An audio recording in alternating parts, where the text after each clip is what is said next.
Okay, hello, my friends. My name is Gerdes. I'm just a professor providing context in the war in Ukraine. Today, I have 8 big stories, and they all involve Ukraine and Russia, or Ukraine and the United States, or Russia and the U.S., or that sort of thing. I've separated out all the international stories into a separate video where, if you want to know about Romania or Syria or what's going on in Georgia, all those things are in a separate video today. Okay, we're going to start here. So Ukraine must make difficult decisions on further mobilization, says U.S. Secretary of State Antony Blinken. Quote, despite all the money and equipment, soldiers are needed on the battlefield. We will aim to train these soldiers and provide them with necessary equipment, Blinken stated. Reuters reported that the U.S. had urged Ukraine to lower the draft age from 25 to 18. This is something that Ukraine has stubbornly refused, trying to preserve the next generation. And in their defense, Blinken might be right that they need to do this over time if this continues. But in Ukraine's defense, they need to be equipped with kit for the divisions that they have, or regiments or brigades or whatever they call them, that they have right now that are just not equipped and able to go into the battle. Okay, so there was a comment replied here that actually choosing not to send unequipped youth into war isn't a hard decision at all. But it's not so much that. It's that Ukrainians really think about this very differently. They want to preserve that next generation and let them start a life before they require them to go to war if they're going to go to war. Okay, NATO is discussing scenarios to end the war in Ukraine. This is the next big story, and 2 potential outcomes are being considered: providing security guarantees, which is kind of a non-starter since today is the 30th anniversary of the Budapest Memorandum, which was supposed to be security guarantees, and creating a demilitarized zone, which I'm not sure exactly how you do that. If you do it in Ukraine, that's stealing Ukrainian land. If you do that in Russia, that's stealing Russian land. That seems like a non-starter as well. But Andrei Yermak, the head of the Office of the President of Ukraine, met with U.S. Keith Kellogg, and selected by Donald Trump as a special envoy for Russia and Ukraine, and Mike Waltz, the future national security advisor, the Wall Street Journal has reported, citing sources familiar with the negotiations. The meeting has also been confirmed by Reuters sources. So Yermak says that it must be a sustainable peace. An unstable, temporary peace does not serve the interest of either the U.S. or Ukraine. And so stable means like you're invited into NATO. Unstable means we give you guarantees, because guarantees just haven't worked before. Okay, next, Mike Johnson says that there will be no more funding for Ukraine. We have a newly elected president, and we're going to take his lead. So let's listen to what Johnson actually had to say here. Last week, Biden administration requested to attach to upcoming CR additional aid to Ukraine, $24 billion. Do you planning to do that? What is your position? I'm not planning to do that. There are developments by the hour in Ukraine. I think, as we predicted, what the reporter asked is there's an upcoming CR, a continuing resolution by the Biden administration, and they were asking, like Biden was going to be asking for another $20 billion worth of military aid, and $6 billion of that was going to go to Ukraine, or $8 billion, I don't remember what it was, but I don't think that's going to happen. Now, Biden has $7 billion to wind down, and if he can get that out before his term is done, he can get that to Ukraine, but that's all that Ukraine can really count on. We don't know what Trump is going to do, but this is what he says to all here. of you weeks before the election. If Donald Trump is elected, it will change the dynamic of the Russia war on Ukraine, and we're seeing that happen. So it is not the place of Joe Biden to make that decision now. We have a newly elected president, and we're going to wait and take the new commander-in-chief's direction on all of that. So I don't expect any Ukraine funding to come up now. Yeah. Yes, ma'am. And as in the past, Mike Johnson can be the impediment that prevents anything like that from coming forward as long as he wants to, because he controls the direction of the U.S. House of Representatives. So meanwhile, Antony Blinken has another idea here, and that is Ukraine is to receive $50 billion from frozen Russian assets in coming weeks. Now, that's not working off the interest rate, I don't believe. I think that's actually taking the frozen assets themselves, which I don't think is a good idea. I think that's going to be dangerous to the economic system moving forward, but this is a lifeline to Ukraine to give them another $50 billion so that even if Trump decides not to do anything, then they have this resource. And if they can do it before the Trump administration, if they can get that all signed, sealed, and delivered before Trump comes into power, then Trump has to deal with that as a reality. So, okay, we are currently preparing to allocate $50 billion from frozen Russian assets to Ukraine. These funds will be distributed by us and Europe in the coming weeks, providing support to Ukraine for the next year. Okay, so that's how they're planning to get around that and keep Ukraine supported. Okay. Russian ruler Vladimir Putin is obsessed with destroying Ukrainian statehood. It isn't interested in the peace deal, said an expert, Yulia Kudozobina. Now, she is from the Atlantic Council, I believe. Atlantic Council.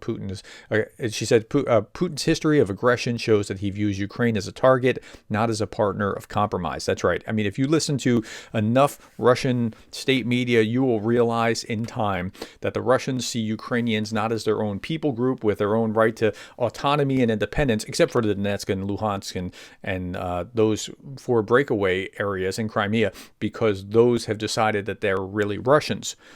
If you listen to them long enough, they're really Russians, and they're just treasonous Russians. And if they're treasonous Russians, they just need to be stamped out or convert back to being good Russians. All right, next big story.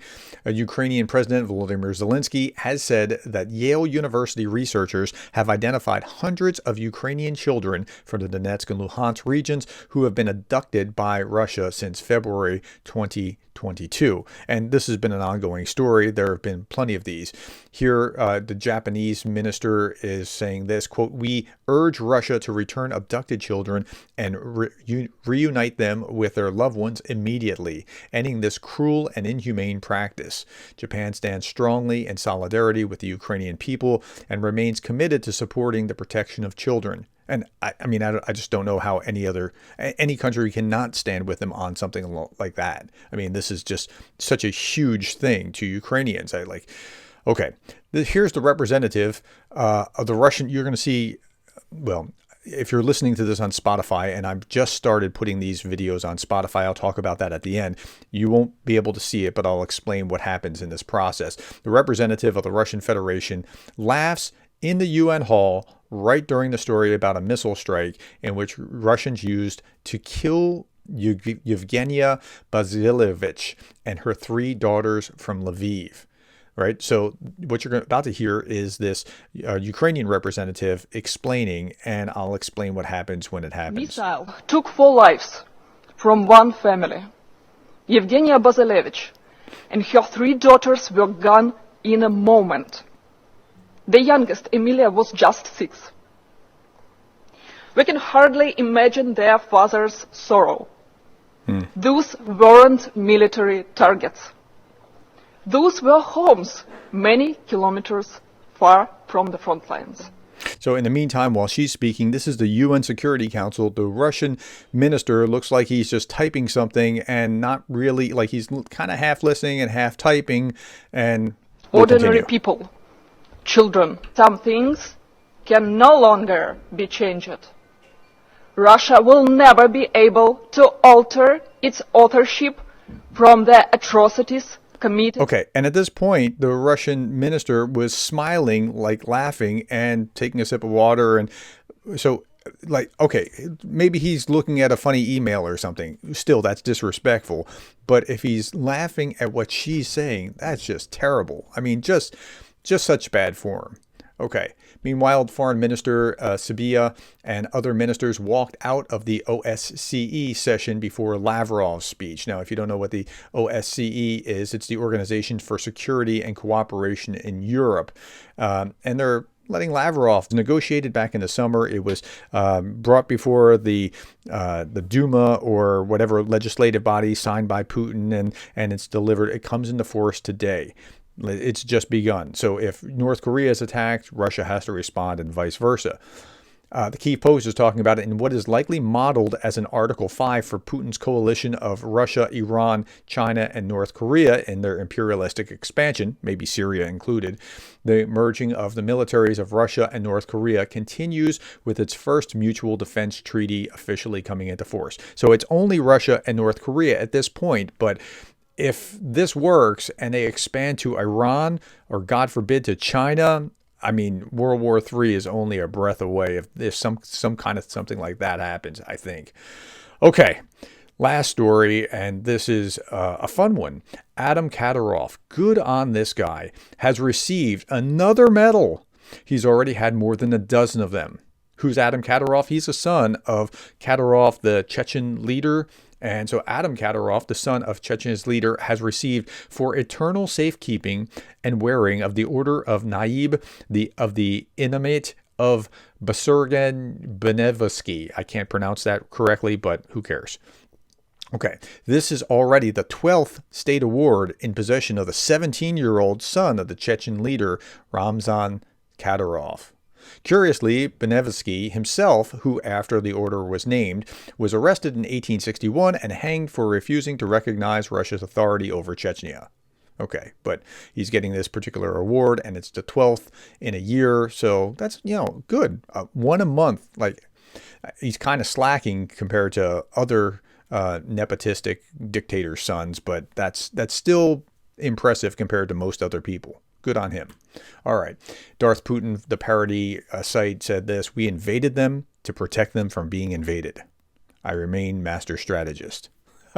All right, my friends, that's all that I have except for this little pitch. We're now on Spotify. So somebody said this the other day, like, hey, listen, I just listened to what you're saying. So I thought, let's put it on Spotify. So I'm putting it out there. If you can go to Spotify, if you listen to podcasts and just type in Professor Gerdes Explains, it's just that simple. And you'll see the videos there and just Professor Gerdes Explains. And if you listen to one, just listen to one. And if you can, give it a rating, I would appreciate that. I'm just trying to spread the message as far and as fast as it can go in order to support Ukraine. So thank you for your time. Thank you for the likes, the shares, and the subscribes. And thank you for being the kind of person that cares about Ukraine.